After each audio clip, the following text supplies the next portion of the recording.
Hello and welcome to another episode of Garry Talks. I'm your host, Garry Kelly, and this week we have a special treat for you because recently, during the Galway Film Fleadh, I got to meet and interview the lovely Désirée Nosbusch and Tim Roth about their new movie, Poison. The film got its world premiere only a few weeks ago in Munich, and on the day of our podcast recording in the Galmont Hotel in Galway, Poison was due to get its Irish premiere the following night. And little did we know, it would actually go on to win the Peripheral Visions Award at the 2024 Galway Film Fleadh. And in my humble opinion, thoroughly deserved. So delighted to say that Poison did go on to become an award-winning movie at the Galway Film Fleadh, because it is a great, powerful film. It's very moving, and I think a lot of people will be able to relate to the characters and possibly the storyline itself. It's described as a love story, and it's about a mother and father returning to the cemetery where their son is buried, having not spoken to each other for over 10 years. The conversations that unfold are both beautiful and very real. It looks amazing. The director Désirée gives the audience space to allow their emotions to process everything. And the performances by Tim Roth and his co-star Trinity are so raw. As I said, it's a great film, and I hope you get to see it soon. But for now, here is Désirée and Tim. Enjoy. This is a GK Media podcast. Former actor, TV and radio personality, and now making her directorial feature debut with a movie. She also produced Désirée Nosbusch. And BAFTA Award winner and Oscar nominee Tim Roth, who starred in the iconic movies Pulp Fiction, Reservoir Dogs, The Hateful Eight, Rob Roy, and TV shows Tin Star and She-Hulk, who now stars in the European co-production Poison. Thank you both so much for joining me on Garry Talks. Oh, you're welcome. Thank you so much for having us, Garry. Why did his sound way better than mine? But you're not a former actor. You're an actor. I'm still an actor. Oh, yeah, you're I'm still an acting. actor. Okay, because I thought you were done with acting. No, and no, now directing was your thing. No. Okay, I won't repeat that whole intro again, but it has been updated. Désirée, when I was reading your bio at first, I was saying, oh, I have so much in common with this lady. I mean, actor, radio personality. And then I realized... Did you also host the Eurovision Song Contest? No, I didn't, okay, which good. you did in 84. Whoa, I forgot about that one. You reminded me of like a Vanessa Paradis of yes. the 80s in France, because you were everywhere.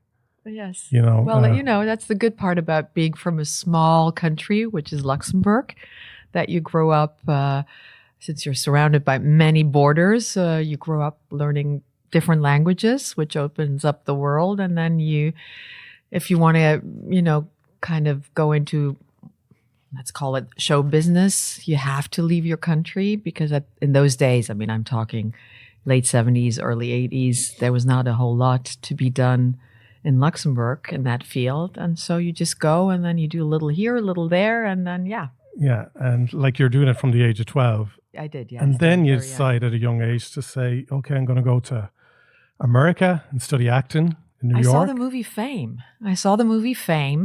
I was in Berlin in a big theater. I saw Fame and I thought, that's what I'm looking for. That is the feeling I'm looking for. I don't know what I was thinking. I think I was looking for, I don't know, I felt like I had to dance in the streets and jump on yellow cabs. I don't know, but it was a life feeling, a feeling of freedom. Tim is laughing. And we did not have that in Luxembourg. I knew I wanted something different than what I was experiencing back home, but I didn't know what it was. And when I saw the movie, I thought, that's what I want. And I packed my bags and I went to New York. And I was terribly disappointed when I went to the High School of Performing Arts. And they said to me, what do you want? And I said, well, I want to study here. And they said, but you can't. I said, why not? And they said, well, you're not an American citizen. Do your parents pay taxes in this country? I said, what do you mean my parents? No, my dad drives a truck in Luxembourg. They didn't explain that you're in Fame, like. So I couldn't, I didn't know it was a high school. It was a school that you had to live in. So so that was crushed my bubble there. But I found another school. I found the HB Studios with, in those days, thank God, still Uta Hagen and Herbert Berghoff, who were still teachers there. And I'd auditioned and got lucky and had, I think, the 4 best years one could have at that age to grow into this profession. Yeah. And then you decide, actually, I want to do directing as well. And then you went to LA. Like, I'm curious about is what was constantly driving you? Well, you always have to see where I'm coming from and what the business is like where I am. So it's not like, oh, let me do this, let me do that on top of it. There are also limitations in certain countries when it comes to our profession. And I just suddenly thought, I was working a lot in TV in France, but also mainly in Germany. And I got to a point where I thought, I feel like I'm repeating myself. I hate the feeling when I feel like it's stagnation and repeating myself. And I moved to LA because I was then married, and my then husband, father of my 2 children, moved to LA. He's a film composer, so I followed him. And suddenly here I was in LA, an actress from Luxembourg. They did definitely not need another actress in LA. So I thought, what the hell am I going to do? And so I thought maybe this is the moment to grow, to study, to try and find out. And if they don't give you the stuff that you want to do, then you have to create it for yourself. And so I did enroll at UCLA and started studying production and directing.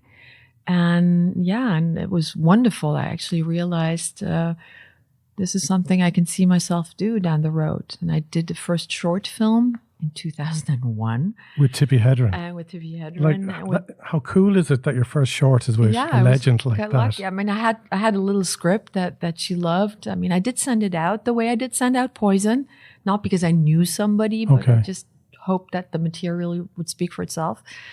And so I won a couple of awards, in Houston and Fargo. And then not unfortunately, but then it took me 20 years to gather the courage to do a feature. And that's what we're here for now today, Poison. But I have to say, it took me 20 years to get to that point, to dare into it. What were you afraid of? It is a huge responsibility, and especially if you also produce it. I mean, I had a lot for a short movie. I had a lot of money. I had $100,000 for a short movie in those days that I got. I was supported by the Luxembourgish Film Fund on one hand, but I also got money from people. I never go to parties. I never go to dinners, but there I did. And I had important people sign checks on napkins, and I would call them up the next morning and say, so can I count on those 10,000? I need them for my movie. So I did do all of that. And then here we're speaking, it's suddenly you need a budget of $4 million. And I think it's a huge responsibility when people give you money to fulfill a dream or a vision. It kind of scared me. I wanted to be prepared. I wanted to feel ready. And it also took me 11 years to put Poison together.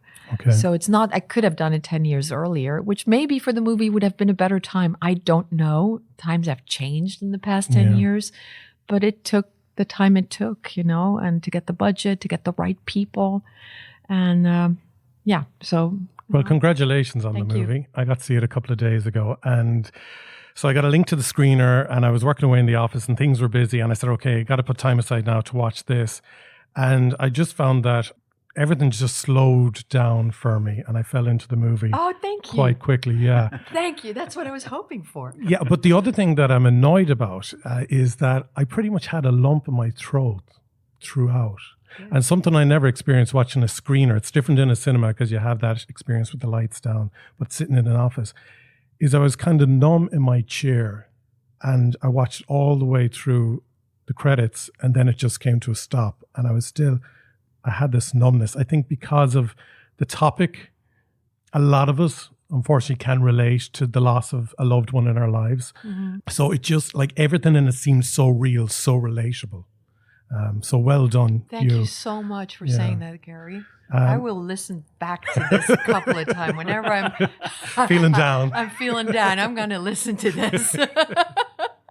Because I could see the reflection of my eyes in the computer screen. And I was like, oh, they're like all watery. I mean, it talks about the questions we all ask ourselves, and it pushes the right buttons, right? I mean, the material is so well written, and we all kind of recognize certain mechanisms that we have in relationships, and how we try to avoid certain topics. So. But like even when I was 9 years of age, I lost my cousin who was 9. Right. And then I lost another cousin 2 years later who was 16. Oh, God. And even with the dynamic of the parents, it reminded me of the dynamic that they were going through at the time, because everyone deals with grief differently at a different stage and so on.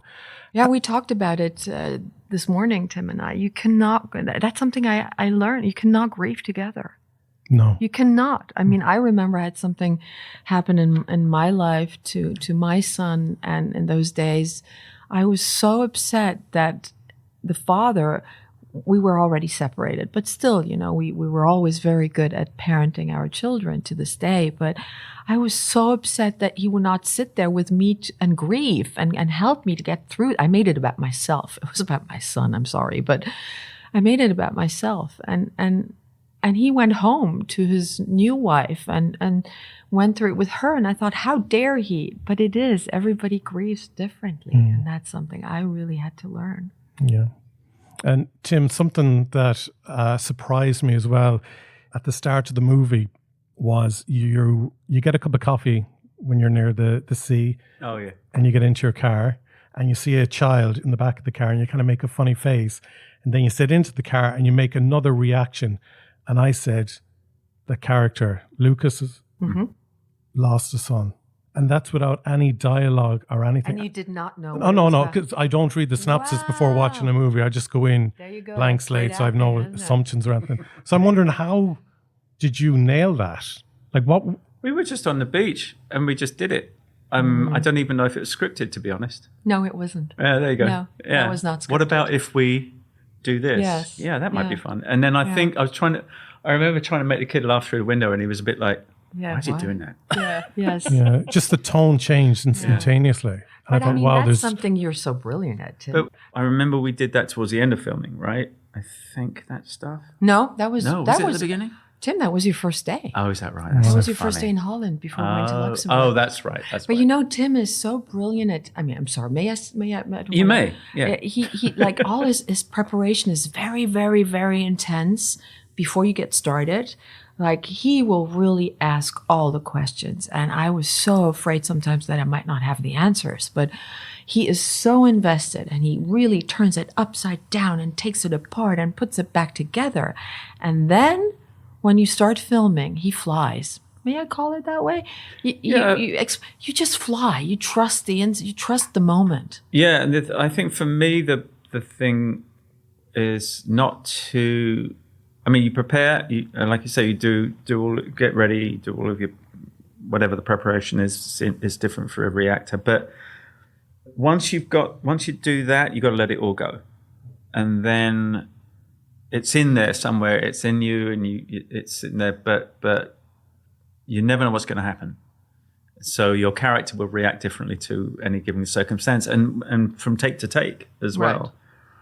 Depending on what's coming your way. So it's always good to, you got to be ready, but it's good to sort of roll with the punches. And that it's like when you jumped on the table, on that concrete table by the sea before you get your cut. I mean, that's not scripted. Okay. But I have an image of that. And in that image, I can see the whole story of the movie. It's that bike that's tumbled over on the ground, that's right, and him standing there in the wind.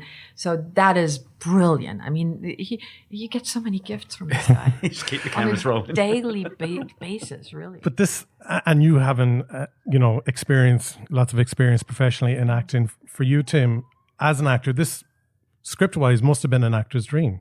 It was complicated in that our son was ill at the time. So, but that happened... I'm not sure if he was when I read it, or it was pretty. It's around the same time. Around the same time, I remember. So so it was a difficult one, but it had such a powerful effect on me anyway that independent of that, and so I spoke to my son about it before I went off to film it. So he was cool, and we talked during filming it as much as possible. It was a very difficult time, but it's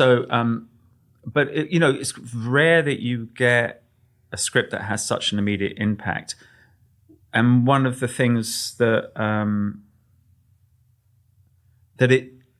what was interesting about it is it's still read at that time. I think it read as a play. Yes. Mm-hmm.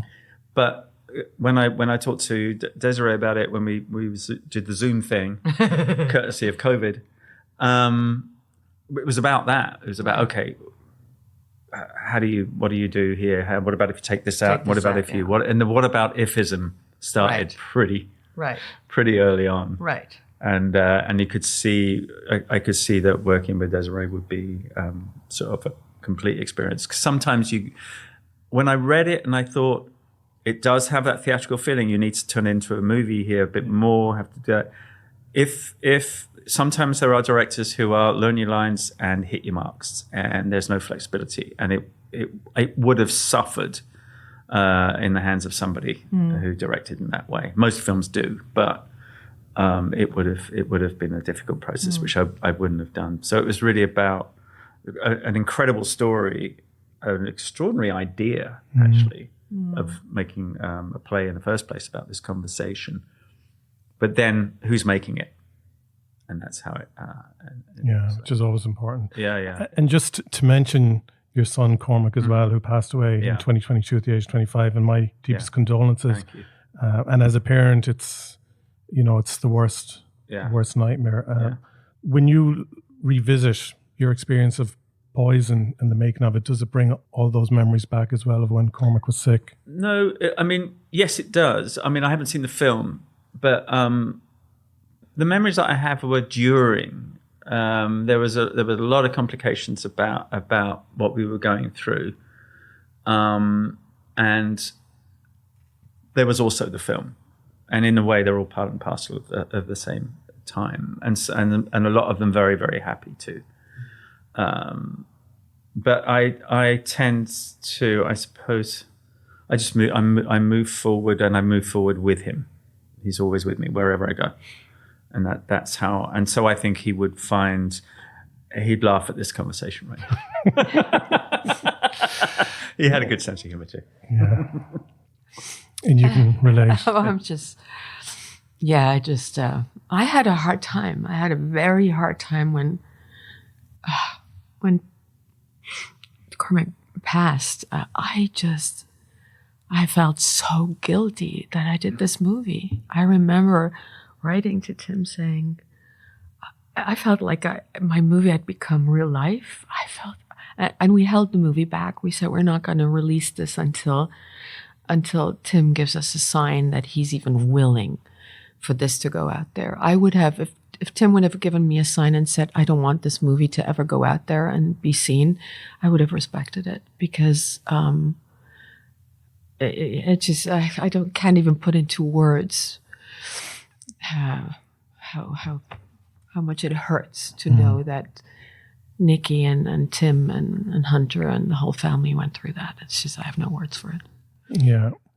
But I do think, having seen it from a young child's perspective of, losing people my age and how it affected the parents, that's what I think is so important about the movie that you made, is to show how complicated it is. Like, it's described in the synopsis as a love story about a couple reunited, but there's loneliness there, and it's the reality of it. There's no kind of dancing to the rainbow at the end of this.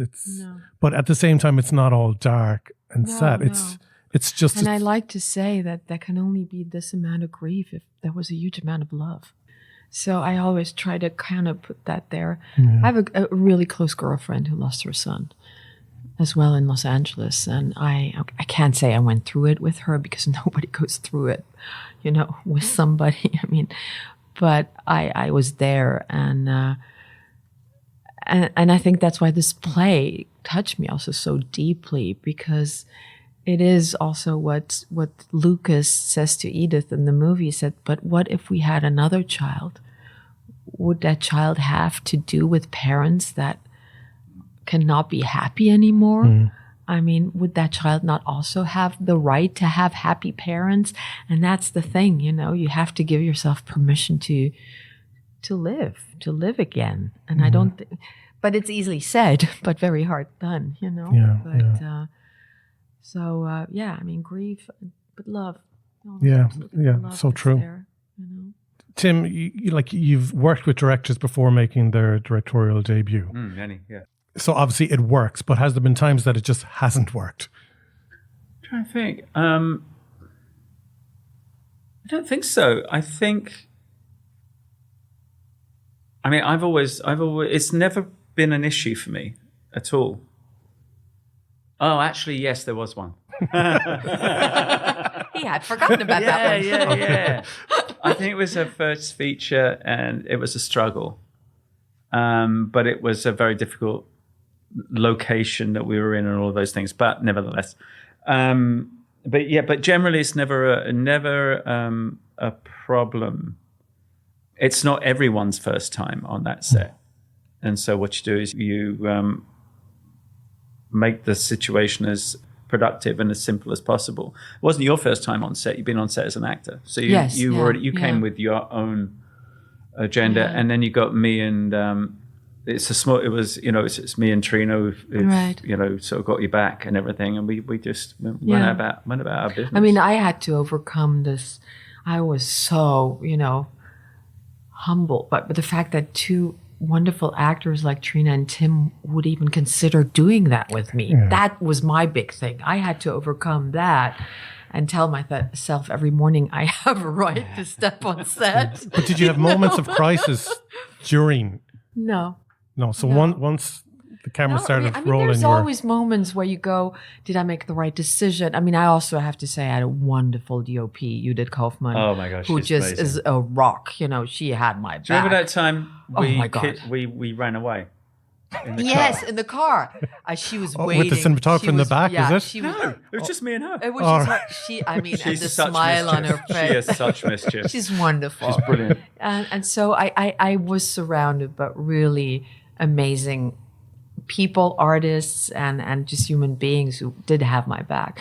The crisis. I mean, if there was a crisis, it was more maybe me on the drive home at night, thinking, did I give them what they needed? Did I make the right choices? Did I, moments like that, moments of doubt. Mm-hmm. But I couldn't wait to go back in the morning. So, we had 4 seasons in a day, which you guys here in Ireland are used to, but we had to deal with it on. Yeah. Imagine this is summer when you look outside in Ireland. I mean, we were stuck in a cemetery that. And it was an active cemetery, so you were stopping and starting. The people of that town were so kind and so graciously. They pretty much handed us the key to the cemetery. They were incredible. They were incredible. Yeah. Not once was Tim or were Trina and Tim disturbed by people coming, watching, or asking for an autograph. They were really, really respectful. There were a couple of times when we had to step back. Because somebody had really passed, and they had a funeral, so we just had promised them we would get all the gear out, everything out. So that was, but other than that, we were pretty. I mean, we finished 2 days early. That was crazy. I mean, when do you hear that on a set? We suddenly went, okay, now what? But they were so good. They were so well prepared. It was like, okay, now what? We can pretend we're shooting. Let's shoot some birds now. But we were done. Yeah. No, it's extraordinary. So. And talking about being bothered when you're on set, I was listening to a podcast recently with Conan O'Brien and Martin Short, and Conan was saying, he loves the selfies and he'll happily do them, and Martin Short saying, no, he's no time for them. He tells people no, and they don't know is he joking or not. What's your relationship with what comes with fame? When you're working, and I tend so you have to set up a system where that can be the case. Because it can knock you sideways when you're in the middle of doing something. It's harder when you're. I've done things where I've been filming in the street with a camera that isn't announcing its presence, and that can be a bit tricky. Generally, people don't expect to see you, so you're all right. I don't know. If you go walking down Shop Street now and you're. I do it. I'm right now. I'm on. Holiday in France, and I go out I keep my head down and move fast. Okay.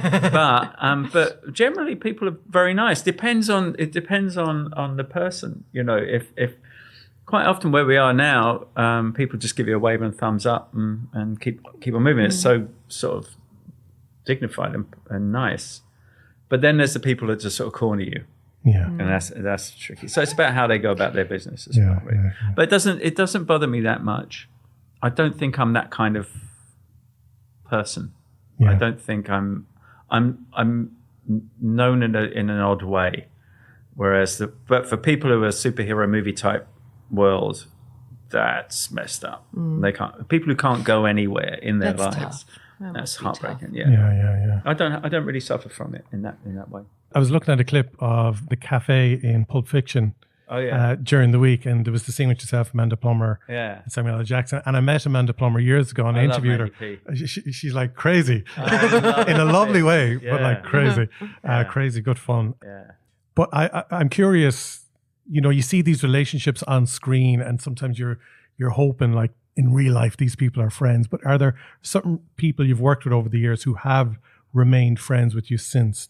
Yeah, but oddly, there's that thing of your worlds go in different directions, and then you see each other sort of 10 years later, and it's like, where did we just leave it? You know, there are those. There's an actor that I haven't seen in years and years and years. I'm about to work with, so we've just started that communication up again. Just been texting with each other and on the phone with each other, and it's been really, really lovely because that's on the horizon and we can catch up. You know, so it's kind of like that because you're thrown into so many different directions all the time. Yeah. But If you're sometimes lucky enough to because work. it is so intense when you work together and you spend long months together, that when you meet after a couple of years, you kind of pick up where you left off. Yeah, and you got stories to tell. Yeah, you got stories to tell. I mean, I'm really friends with Declan Conlon here that I work with in the series here, but it's not like we talk on the phone once a week, not at all. But we always, pick up where we left off, and it's just because the time you do spend together is very intense. And have you gotten to venture around Galway this week and see the city? I just arrived last night, but this morning I was up at 8, up and down the street, got my coffee at my favorite place, walked towards Salt Hill just because, towards the tower, just for reminiscing, and I adore it here. I love it. And Tim, have you been to Galway before? About, I don't know, over 30 years ago, 35 years ago, something like that, with a girlfriend. Okay. Yeah. Yeah, he says, yeah. that memorable No, trip. I didn't see, or I don't remember seeing the sort of the town in that way. I remember It's really it was busy right now. by the water. Yeah. It was not the river, but the sea or whatever. So Probably it the was, Claddagh it was all a bit area like, more than... Yeah. There was little ruffian kids I remember I really liked. Little tough kids with golf clubs. And they would go onto the golf course and use it behind the posh people's backs, who they had a lot of very fond terms for. And I always remember really liking them. Oh, yeah. I think they're still down there at the golf course. Good, I hope so. They're running it. You mentioned that you're working on a movie at the moment. I know you're due to play Henry just finished. Kissinger. Is Yeah, that when you finish? No, God, no. We'll do that next year. Kissinger one's next year. No, I just finished doing a thing in Osijek, just outside Zagreb. So I went over and helped them with that. Again, it was a little independent film, so I went in there about the war that happened there. And then I'm not sure. When I go back to home, then I think I'm probably, the way it's going will be Australia and then 2 films in England back to back. So it's quite crazy coming up. And just the thing I wanted to ask on the Henry Kissinger movie, because you're playing him and it's such a controversial figure in history, like what's pulling you into that? It was a book. It was first of all, it was a director who was first-time director who I worked with when I first went to America, Jeff Stanza. So he asked me to read it, and he wrote a book about this monster. And then it's a really funny book too. And then the script landed, and it's brutal, but it's funny. It's a very brilliantly put together piece. So, and he came to me Is that all right? Oh, God, I suppose I have to. But also, he was one of those people that really pissed my dad off. Yeah. Politically, so kind of, he's one of those ones I owe it to my dad. Have a crack at that guy. And Désirée, just finally to wrap up, I mean, we're upstairs in the Galmont Hotel. Downstairs is brewing with wannabe directors, you know. Some have done shorts, some want to make a feature. What would you say to them today, having gone through it now? Hey, just follow your dreams. If you have a story that you think needs to be told, just go for it. It might take you a while. Like I said, it took me 11 years, but don't take no as an answer. Just go for it. And I think, I think that's the only way, you know, because otherwise you'd never make it. Yeah, life regrets. No, absolutely. Go for it.